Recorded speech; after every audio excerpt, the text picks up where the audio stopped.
Querido amigo, querida irmã, graça e paz do Senhor Jesus Cristo, nós estamos aqui para apresentar a próxima programação do nosso Conectados com a Palavra.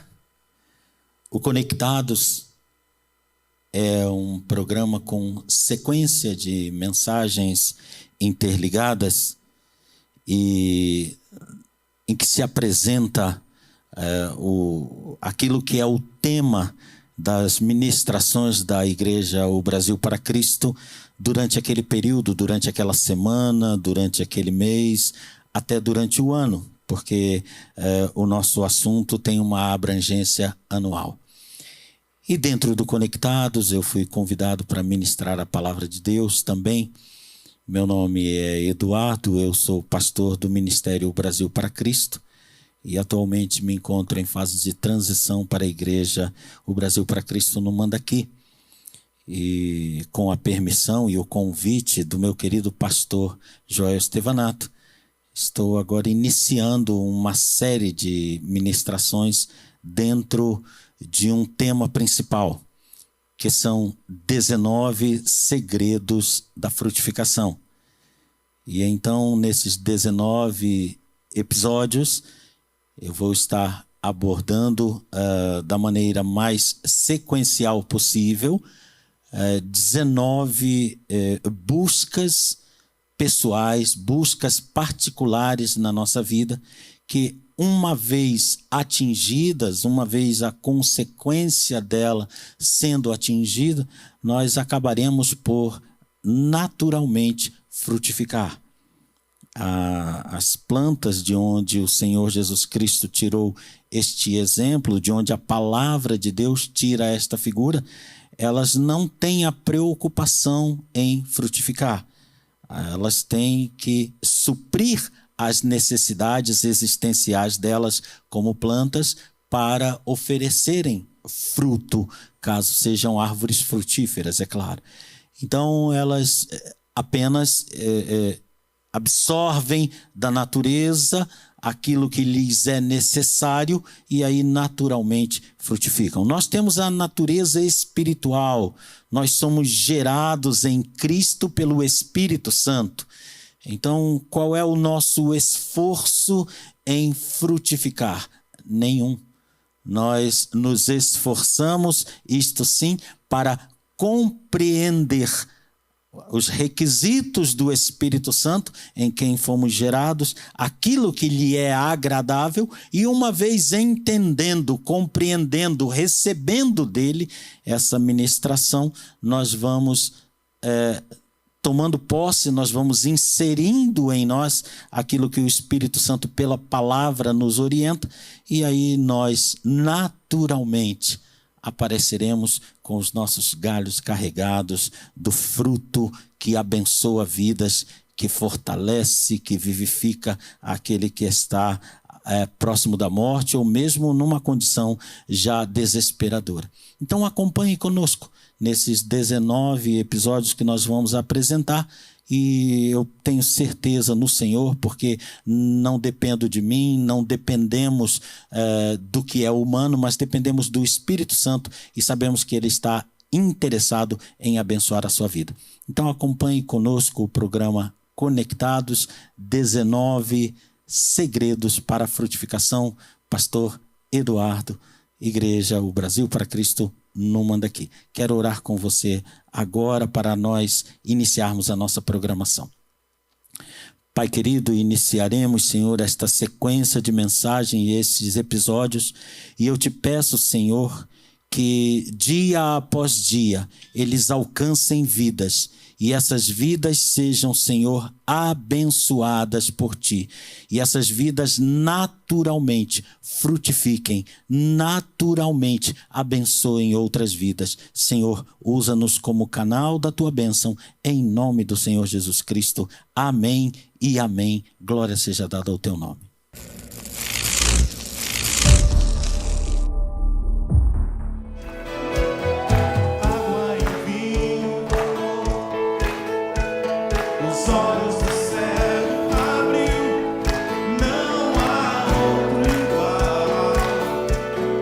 Igual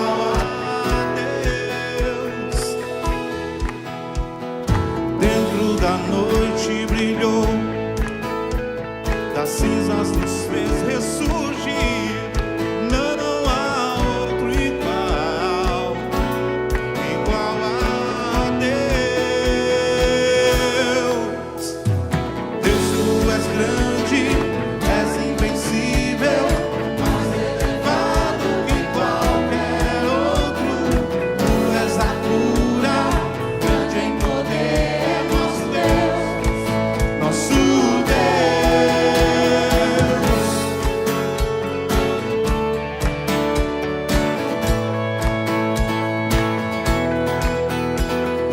Dentro da noite brilhou, das cinzas nos fez ressurgir. Não há outro igual, igual a Deus. Deus, tu és grande, és invencível, mais elevado que qualquer outro. Tu és a cura, grande em poder, nosso Deus, nosso Deus. Deus, tu és grande, és invencível, mais elevado que qualquer outro. Tu és a cura, grande em poder, nosso Deus, nosso Deus.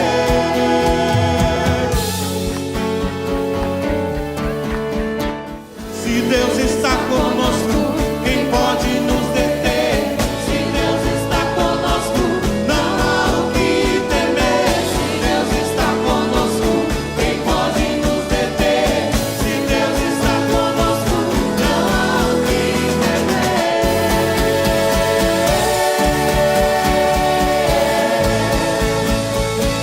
Não há o que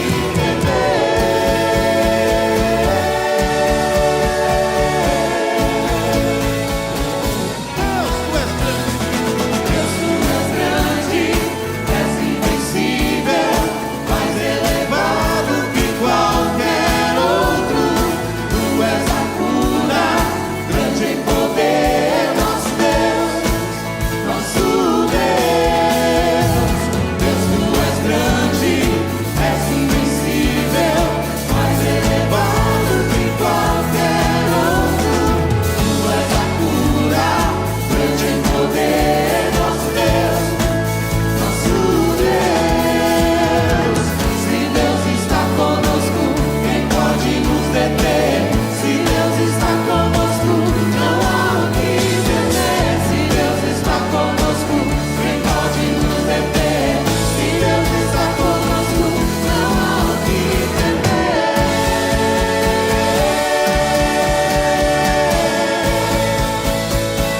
Não há o que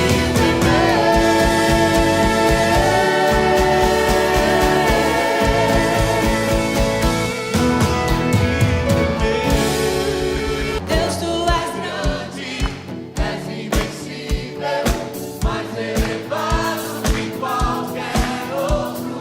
Tu és a cura, grande em poder, nosso Deus. Mais uma vez, declare assim, com convicção, esse é o nosso Deus. Deus, tu és grande, És invencível, mais elevado que qualquer outro. tu és a cura, grande em poder.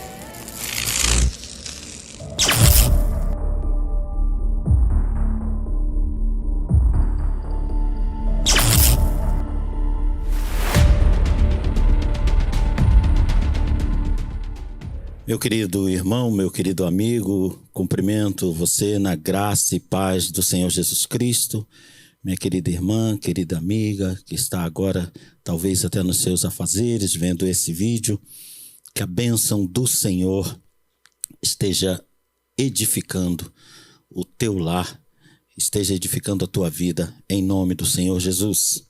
Nós estamos na sequência de ministrações que tratam da frutificação. Este é o 4º episódio em que nós estamos ministrando a palavra de Deus para você. E nós já falamos no primeiro episódio do quebrantamento como a chave, a entrada para o mundo da frutificação.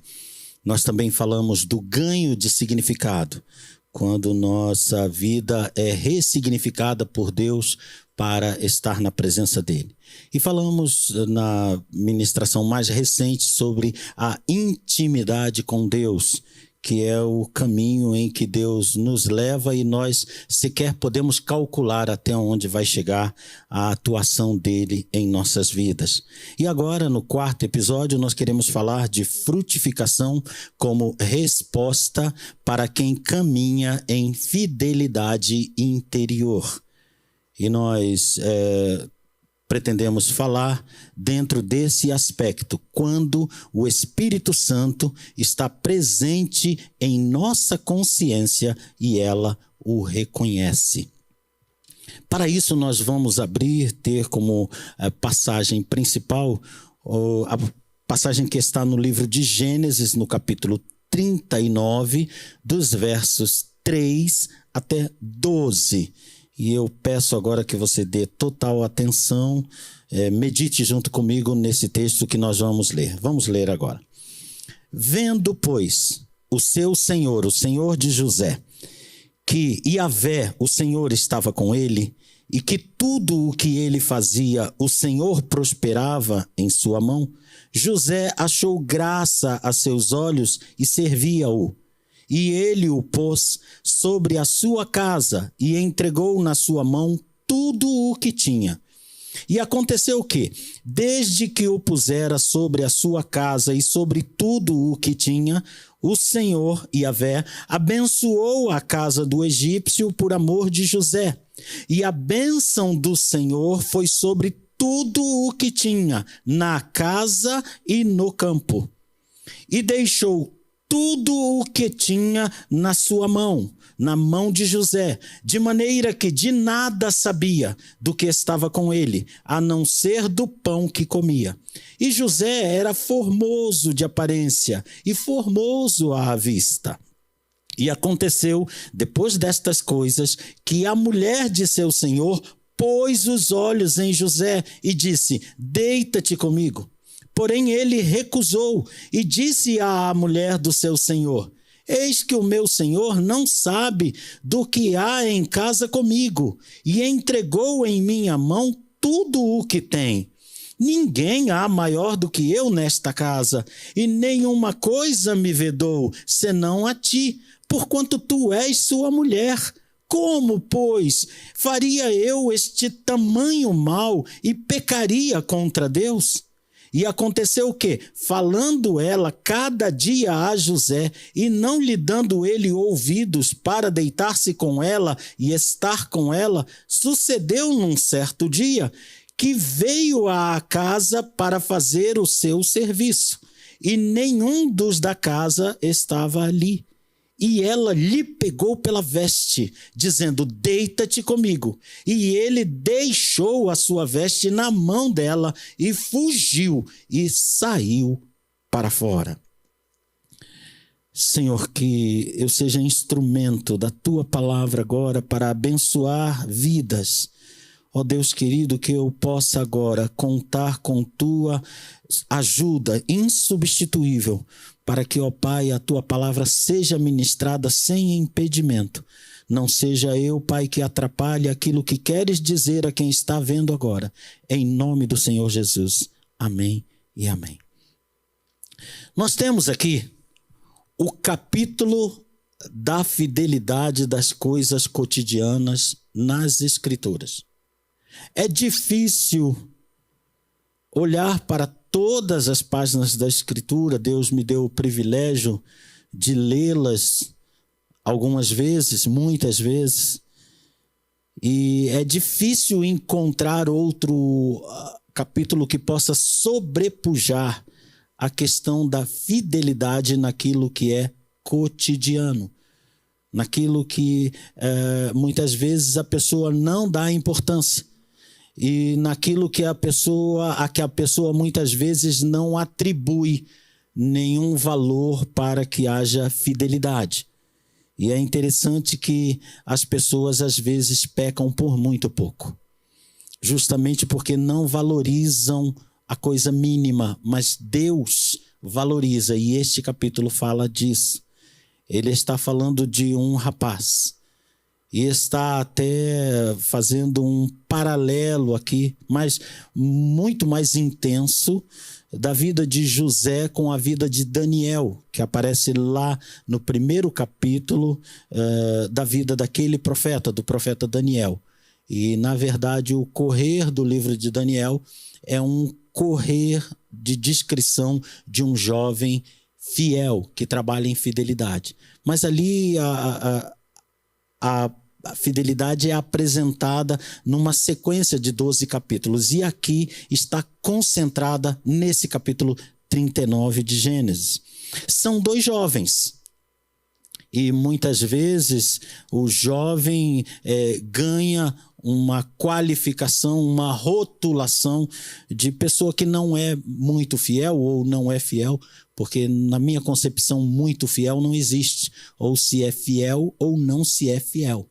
Né? Ser fiel já significará ser muito fiel, né? Porque a fidelidade nas mínimas coisas é o fundamental.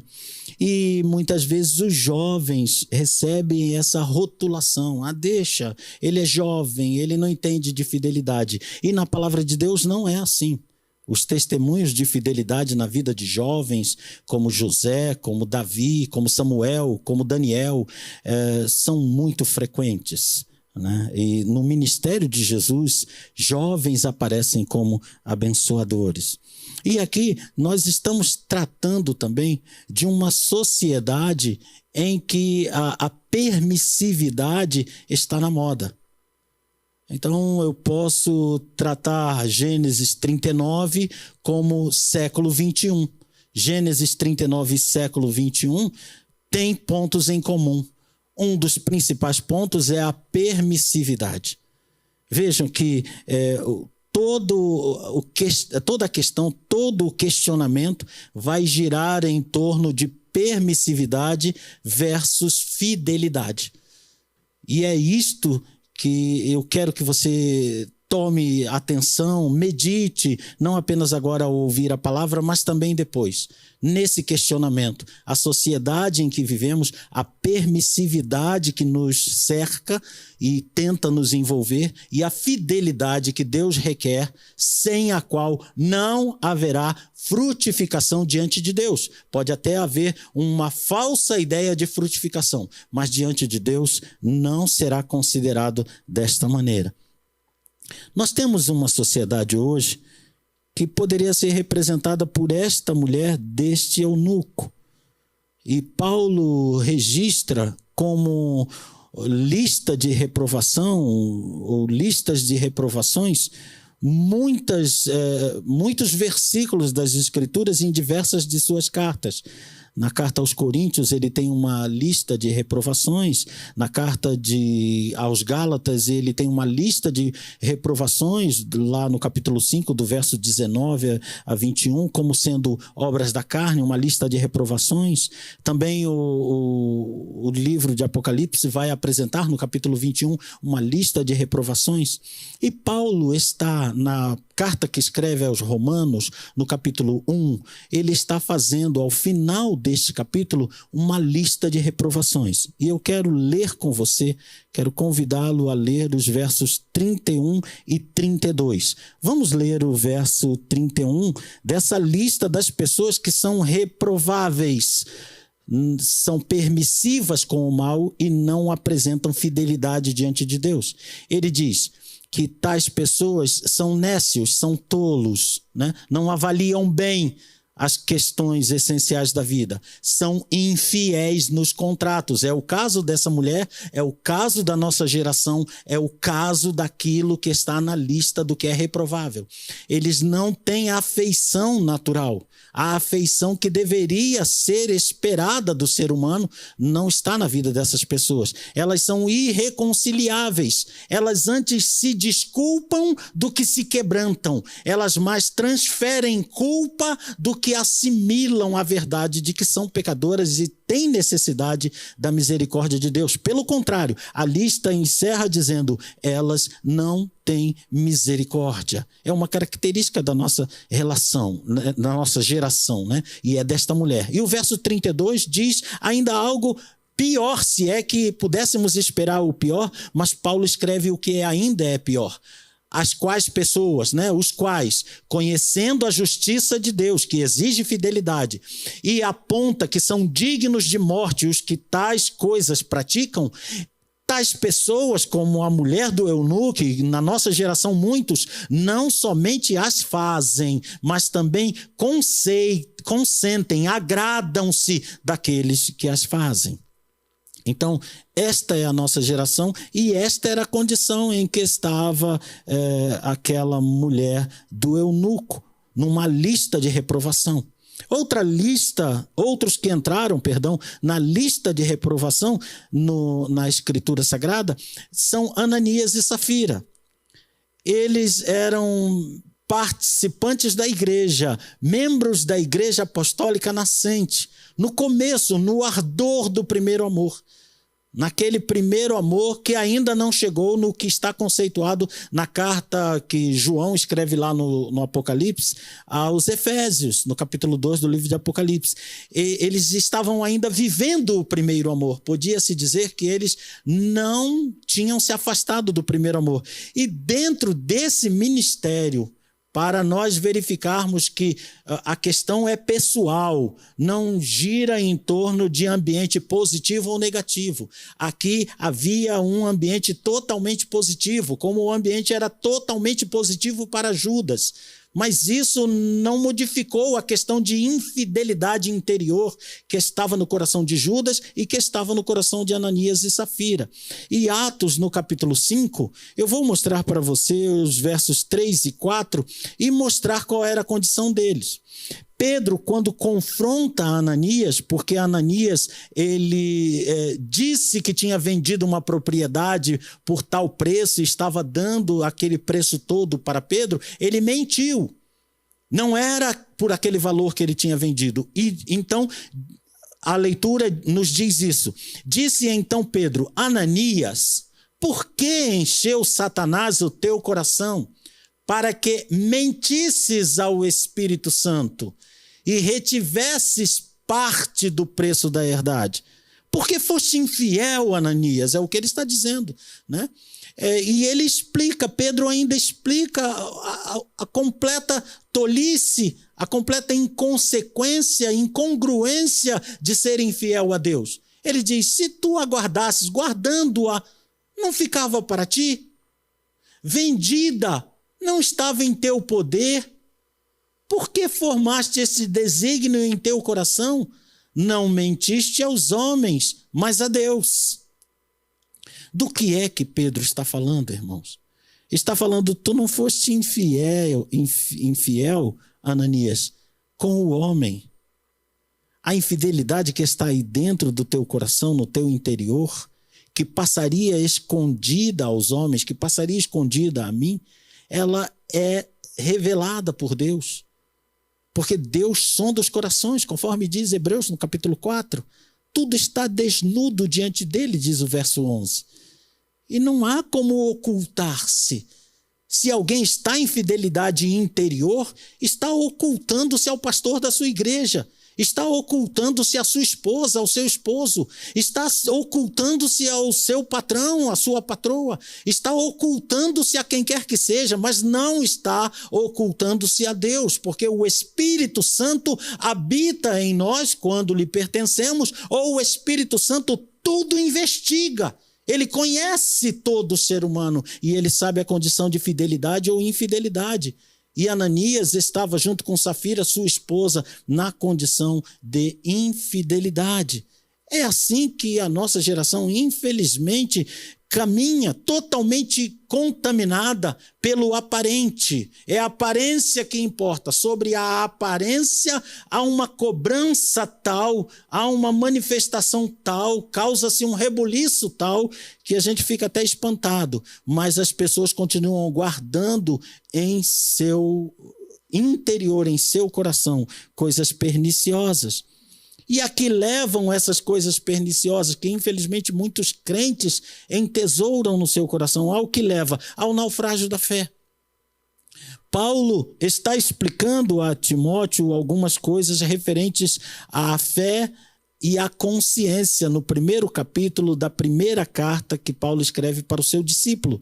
E eu quero ler com você alguns versículos que são muito preciosos para entendermos a questão da fidelidade ligada à consciência, ligada à fé e ligada à presença do Espírito Santo. Essas coisas são ligadas, não há como desligar uma da outra. Se você desligar consciência, desliga fé, desliga Espírito Santo, portanto, desliga a frutificação diante de Deus na sua vida. Então, o que diz o verso 5? Ora, o fim do mandamento ou o fim da escritura, o fim da palavra de Deus, da ordenança de Deus, é o amor de um coração puro. Ele quer que se chegue a um coração puro, que conduz a uma boa consciência ou é conduzido por ela, para se atingir uma fé não fingida. Verso 6. Do que, desviando-se alguns, se entregaram a vãs contendas. Quero fazer uma pausa aqui, antes de falar do verso 18 e 19, para lhe explicar esses dois versos que acabamos de ler. Paulo está ligando claramente o amor de Deus com um coração puro, com uma boa consciência e com a fé. Essas coisas não podem ser desligadas. É tola, é vã a expectativa de alguém que não está andando em boa consciência e prestando culto a Deus em comunidade, não estando aprovado, estando numa lista de reprovação quando da investigação do Espírito Santo para com o seu coração. Porque, como se costuma dizer, como virou o provérbio, o contrário de amor não é ódio. O contrário primeiro do amor é a indiferença à ação enraizada no amor ou não. Aquele que apresenta-se como quem ama algo ou alguém, mas é indiferente para com o que agrada, para com o que é justo diante desse algo ou desse alguém, a vida dessa pessoa não frutifica.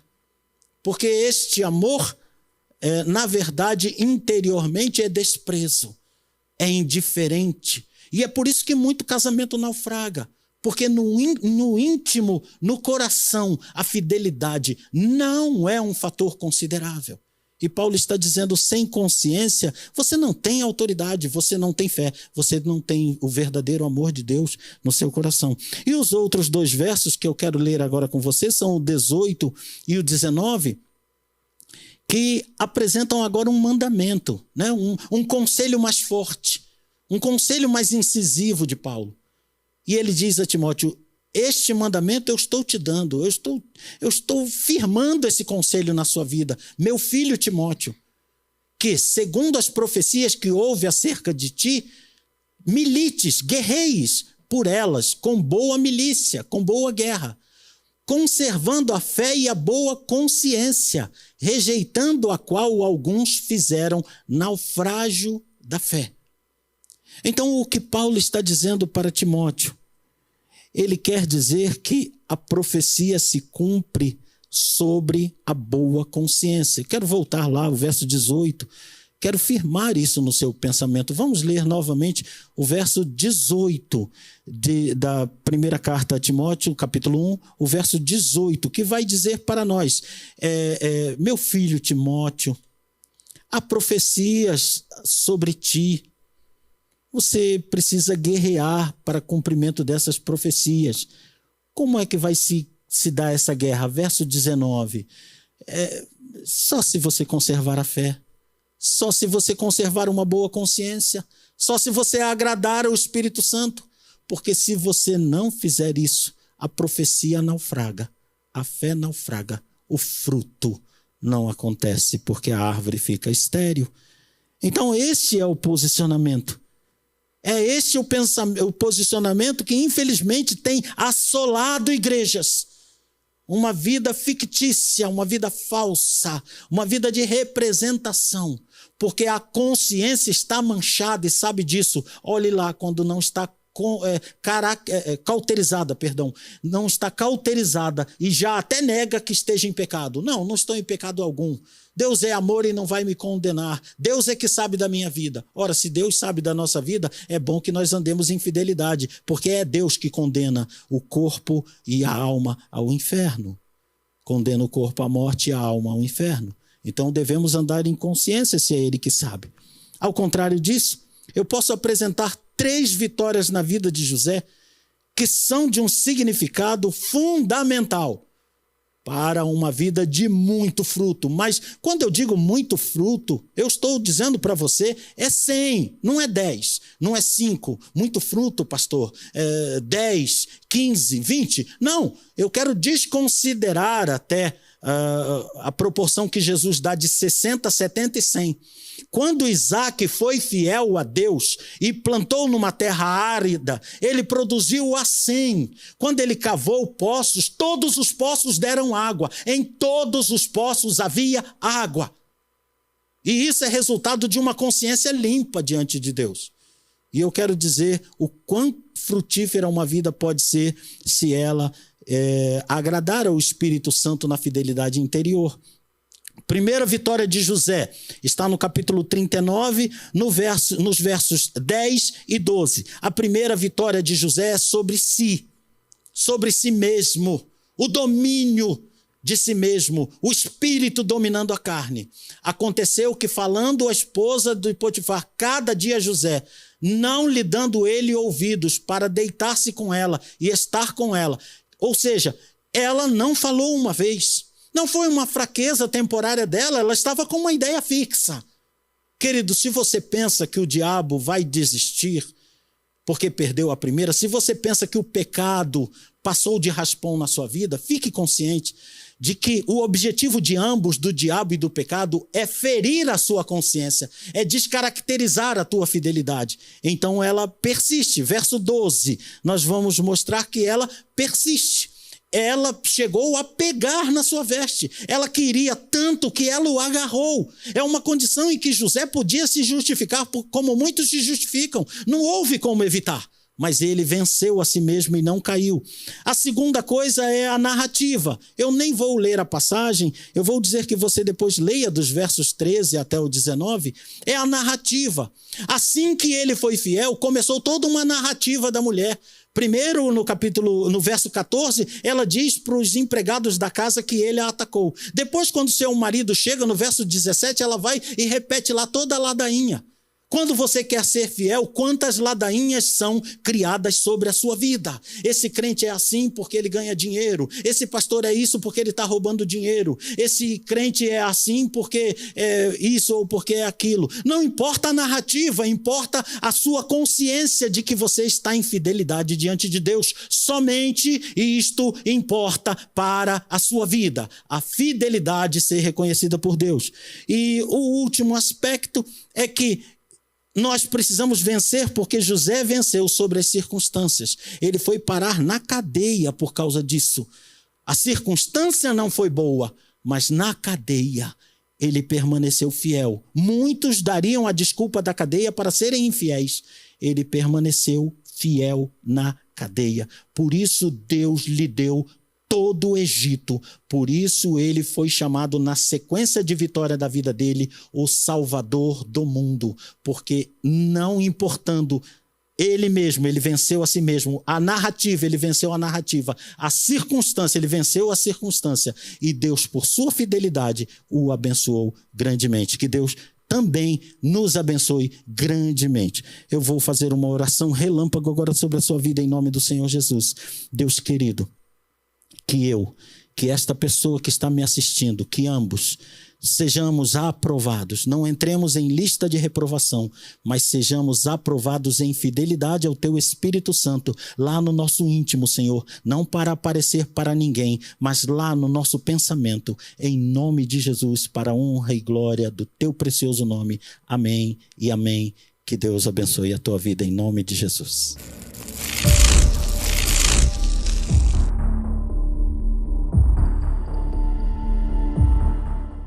Meu querido irmão, querido amigo, essa programação é um culto que está chegando até você, online, está chegando no seu lar, no seu trabalho, aí no seu particular.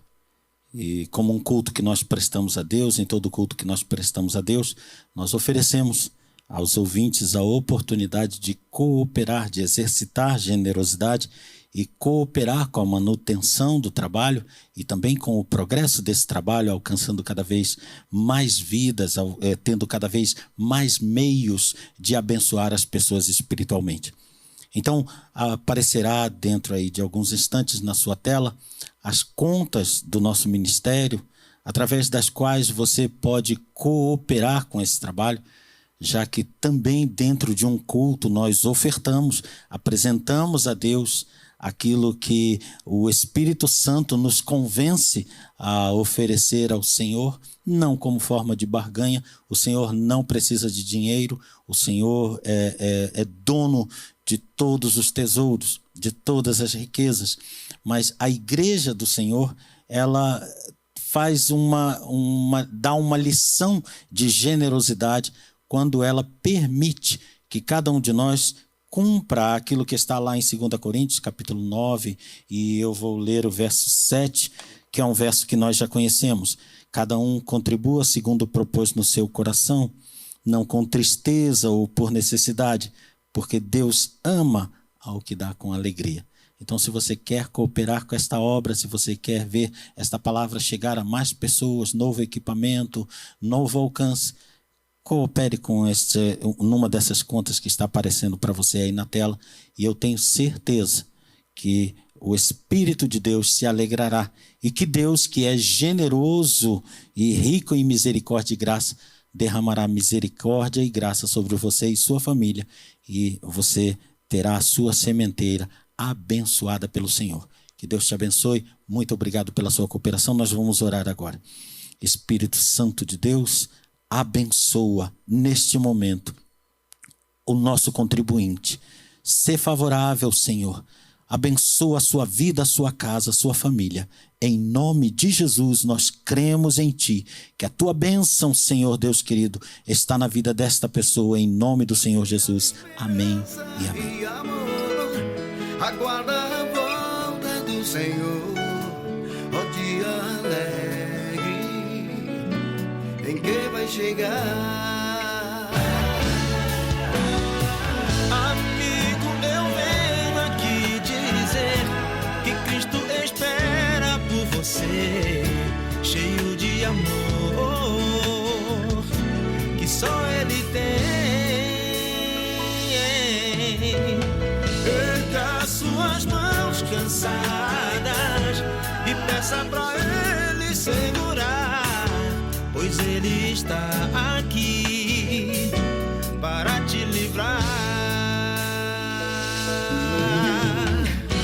Alguém quer te derrubar, alguém quer te maltratar, mas Cristo venceu por ti, lutando você vencerá. Eu quero agradecer ao Senhor nosso Deus pela rica oportunidade de ser ministro da palavra dele para o coração a quem ele quer abençoar. Eu quero agradecer a você que está assistindo esse vídeo.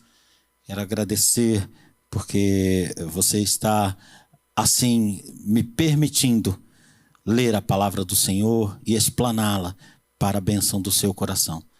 E quero dizer que estamos aqui nesses capítulos, nessas mensagens, procurando que você receba algo que sirva não apenas para quando está ouvindo, mas pelo restante da sua vida. Essa palavra seja orientadora e abençoadora da sua vida. Frutificar no Senhor é o objetivo que nós temos e esperamos estar alcançando com você. Que Deus o abençoe, que Deus o faça frutificar, que Deus o faça feliz, que Deus o faça abençoado, em nome do Senhor Jesus. Muito obrigado.